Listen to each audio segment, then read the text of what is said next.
So you have the floor. Thank you, Your Worship, Mayor of Council. My name is Will Perwell. I'm with Victoria Design. I'm the designer of this project. I'm here with the applicant, Scott Davies.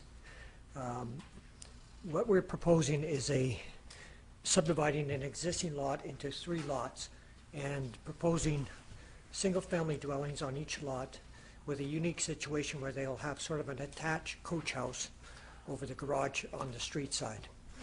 This is a kind of a unique project, a little bit innovative, I think, for this area. But what it does is it introduces housing that has affordable rental suite accommodations for lower income people or younger people in the community, or for extended family living. The main house, do we have any floor plans? As you can see, the main house consists of a garage to the front, and then a den, and then off to the side you see there's an access internal stair to the upstairs, the suite, with a master bedroom on the main, and upstairs on the second floor we have 2 extra children's bedrooms upstairs, and then a 2-bedroom suite over top of the garage.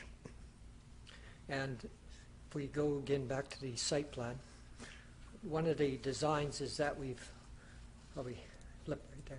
What we've tried to do is minimize the amount of driveways accessing onto the street, onto Malaview, by having these 2 units onto the east side with a central courtyard with the garages turning in right angles to the street, and then of course the one against the park, we have the driveway coming straight in. Again, we've alternated the exteriors on these buildings. We go through here. This gives you a bit of an idea of the street view of what we've tried to do. Again, we tried to change, bring the houses to the street with larger windows and so forth. Yeah, there's a good rendering of it. We are proposing 8 parking stalls for the 3 different houses. 3 on these 2 at the end here with the central courtyard, and 2 in the garage on the end unit, which also have available for 2 in the driveway. So in essence, we have 8 cars that can maneuver. Technically, we can have 10 cars on site. So other than that, I'm available for any questions from council. Thank you. Are there any questions from committee? Councillor Bremner Mitchell. Thank you, Mr. Chair. So I'm going to walk through what my understanding of your requests are for this particular project, for my own clarification and for that of the audience as well. So it's my understanding that you're requesting a zoning change from a low-density single-family and 2-family residential zone to a special zone called CD42. You want to create 3 lots with 3 individual dwellings. Correct. And the purpose of doing that is so you have a strata-free development. Correct.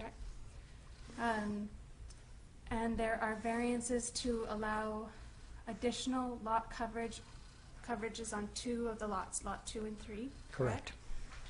Yeah, under the current zone, we can go to 40%. If it was a 1-story unit, you could be at 45%, and that's sort of where we're at now with on those 2 lots. So it is a variance to the regulations in the CD42 zone. Correct. So as I understand it, the current lot, as it sits today, is large enough to hold a single-family dwelling and a duplex, which would provide 4 dwelling units. If the single family had a suite, yes. Right, because that's permitted in yes. the R2 zone. You're proposing to divide it into 3 lots, strata-free, each single-family dwelling having a secondary suite or a carriage unit, which is provided under both the current zoning and the new zoning. And this essentially provides 6 dwelling units. Correct. 6 dwelling units. I'm not going to talk about number of people and number of cars and number of households, because I don't know how many people are going to live in each of these places.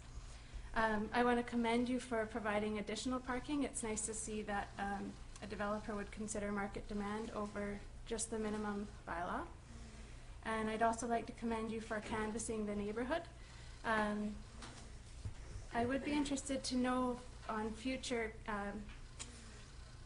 responses from the neighbors who own and who rent their property. I think that would make an interesting correlation. It's been my experience, and again, yeah, Scott did a lot of work and going through the neighborhood. It basically have about a 97% response for favorable. But it's been my experience is that councils usually don't differentiate or define between a renter or a homeowner in a lot of cases. So I look at it from the letters we've received from the community, at the neighborhood in general, because I live relatively close to this particular place. I think we can still achieve a reasonable increase in our density to support our objectives of increasing our population and attracting a balanced demographic without rezoning the property. Thank you. Mayor Price? Thank you, Mr. Chair. Actually, first off, I want to thank you for just the diagrams that you provided for council, especially those, so that, you know, the council and the neighborhood can see, you know, what a beautiful project it is. And I mean, that, to me, that would be an asset to have on my street, to have something of that high quality. And also, as was brought up during our budget presentation, I mean, one of this council's strategic goals is a balanced demographic. And it's getting harder and harder to achieve that unless we have innovative, creative projects like this coming forward to council to have a look at. So, I mean, council has a choice as they go through these to either try to achieve the strategic goals that we've set for ourselves, for the town, or not, right? So I think this is an excellent example. And another thing, I mean, we have two young councillors sitting on this council tonight who would love to own homes, but would probably need a mortgage helper to have one. And so here's an example of, you know, especially like a two-bedroom suite over top of the garage. I think it's, there again, that's, you know, instead of just the small one-bedroom, you've got the two-bedroom, which, you know, we have a lot of single moms in town with, you know, one or two kids. You know, it's desperately needed housing in our town. And again, it goes back to, you know, are we going to, you know, if we're going to talk the talk, we need to walk the walk. We need to, you know, step up. And, you know, a good example of something like this is the Swisher neighborhood, where that was older 50 styles houses, and now it's been redesigned for slightly smaller houses, but actually it's really nice. It has a great sense of community. The Orchard neighborhood is turning into the same way, right? So, I mean, you know, Sydney's been evolving for the last 50 years. It's going to evolve for the next 50. So it's going to be, you know, the wisdom and the foresight of this council and councils that come. You know, do we want a town that's viable, and do we want a town with young families in it, with children, or not? So, I mean, if you know, this is one of the ways where, you know, we can do everything, right? So, yeah, I'm in favor of your project, and I'd encourage council to give it some serious thought that, you know, if not something like this, how are we going to solve the housing crisis that is not living? We have it, okay? We have young families now who have no chance of ever moving into Sydney, right? People who've been born and raised here, right? So this isn't going to solve everybody's problems, but it'll provide really nice housing for 6 families. Could be just an intergenerational family where the mom and the dad move into the suite. They help carry the mortgage. They're the ones signing the papers, but it's the kids who will eventually own the house, right? My hairdresser is about to be homeless because she can't afford a place in Sydney anymore.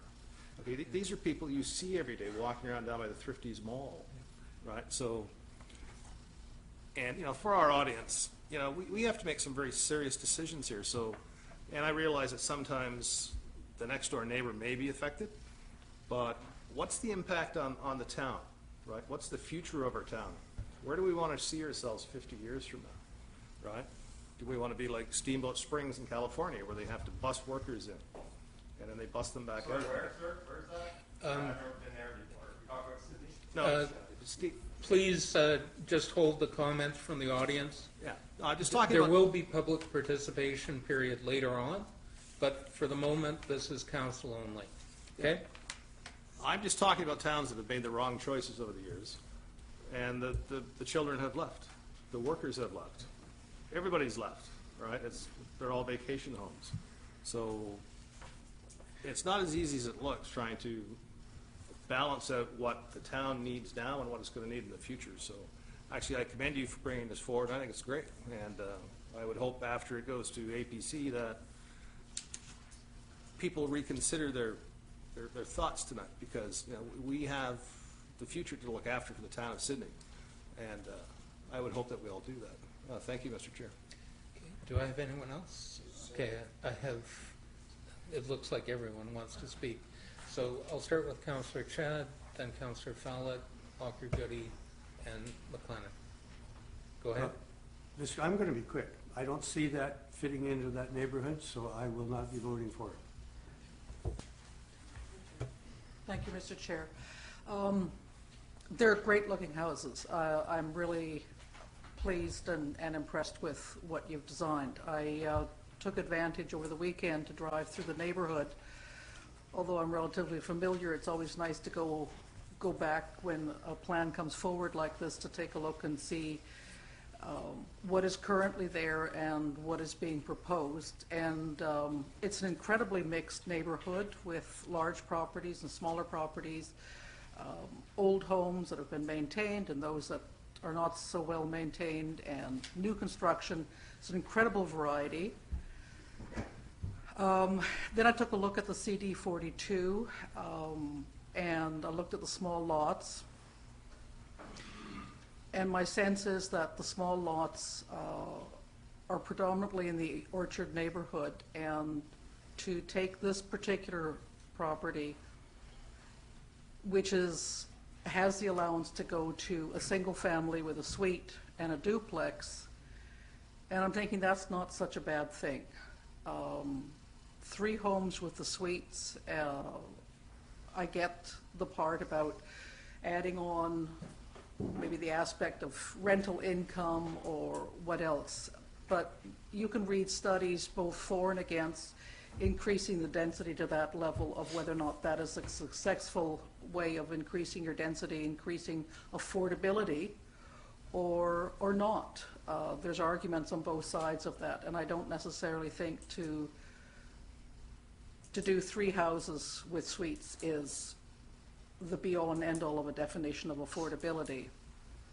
I think it's great because of the parking, as Councillor Bremner Mitchell pointed out, that the great advantage for the parking, but we also heard recently comments that increasing the density in the downtown core was important so that we can continue to having as much green space further out from the downtown core, and here we're increasing lot coverage.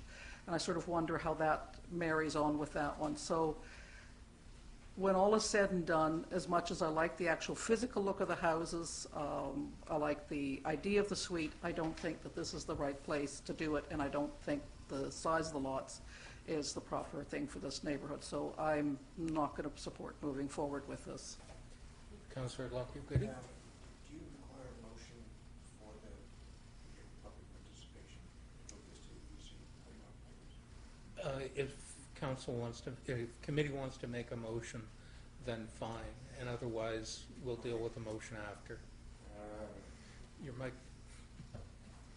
Okay, I just wanted to know how you want to play this. So, thank you very much for the presentation. I'm very familiar with the area. It's very close to where I live. I walk down that street with grandchildren and go into the park and play, so the kids can play. It's already a street in transition, because I'm sure the committee realizes that if you go down there, there's a lot of new housing down there, some of it very large. It's very close to Rest Haven, where there's a bus that goes by. I read some of the correspondence. What I find is, in my experience, is that when we have rental accommodation, which is close to a major bus route, you'll find that these probably would be occupied by young people who actually catching a bus and going to work, because that's what's happening in my neighborhood. We've got houses with suites above the garages, and you can see them. They're walking down every morning to catch the morning bus. So I think this is an ideal location. It's a huge lot. It's got to be the biggest lot on that street. Are you nodding? I'm pretty sure it is. And there's a bungalow that's been there, I'm guessing, before a lot of the other houses have been built. So that was old generation, small bungalows, huge lots, probably on, I'm guessing, on septics. I have no idea. But that's what it was designed for. So now we're in a crunch that land is like gold, and we've got to make the best use of it. And in my humble opinion, this proposal makes the best use of it, brings more people into town, gives some a boost to our demographics, and of course gives a boost to feet on the ground in downtown Sydney for shopping. So I will support moving it forward at this time and to see what APC has to say about it. Thank you, Chair. Councillor McLennan? Yeah, one of the things that is talked about time and time again, and we saw this with the Sydney Crossings development, was the worry of the downtown, and people thinking that some sort of shops on the other side of the highway were going to be the problem of the downtown. The real problem of the downtown is going to be the fact that there will be no one to work there, and we're already seeing that crunch. People are having to pay more money for people to drive from Langford every day to come out to Sydney and work, and that's going to be more and more of a problem as we go forward. So, you know, it's one of those things. We are a growing town. We will continue to grow. We've been growing the whole time since it was established, and I mean, something's got to give. We need more housing, and so I support this. I like the look of it. I think, as mentioned before, that neighborhood is growing. We see a lot of houses around the corner on Rest Haven starting to go up, smaller lots. One comes down, 2 or 3 go up. It's a trend, and it's going to continue that way. So I'll be supporting this. Before we go on to second-time speakers, I'll just make a couple of comments myself.